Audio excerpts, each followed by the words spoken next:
नेपाली कांग्रेस आफ्नो आन्तरिक जीवनको सङ्कटबाट उद्रेको छ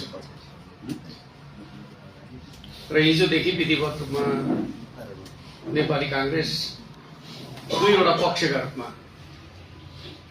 देखा परेको छ। अब त्यसको कानुनी र वैधानिक परीक्षणको प्रक्रिया आफ्नो ठाउँमा छ, तर राजनीतिक रूपमा नेपालको लोकतान्त्रिक आन्दोलनको एउटा पार्टी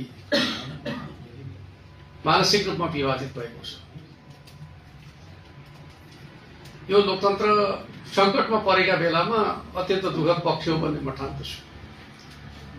वास्तवमा नेपालका राजनीतिक दलहरू जति बलिया हुन्छन् त्यति नै लोकतन्त्र पनि सबल हुन्छ, नेपाल राष्ट्र पनि सबल हुन्छ। राजनीतिक दलहरू कमजोर हुनुको अर्थ लोकतन्त्र कमजोर हुनु हो र नेपाल राष्ट्र पनि स्वाधीनता, स्वाभिमान र राष्ट्रिय हितका प्रश्नमा कमजोर हुनु हो भन्ने कुरा बुझेर राजनीतिक दलहरूको सबलतामा हामी सबैको जोड रहनु पर्दछ भन्ने म ठान्दछु। बलिया राजनीतिक दलहरूले मात्रै बलियो राज्य निर्माण गर्न सक्दछन् र लोकतन्त्रलाई जनआकांक्षा अनुसार सञ्चालन गर्न सक्दछन् भन्ने मान्यतामा विश्वास गर्नु पर्दछ।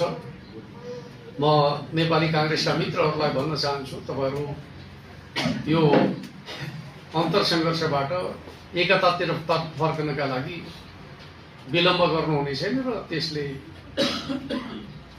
नेपालको लोकतन्त्र नेपाल राष्ट्रलाई कमजोर बनाउने दिशातर्फ तपाईहरू अगाडि बढ्नुहुने छैन भन्ने कुराको अपेक्षा पनि राख्न चाहन्छु।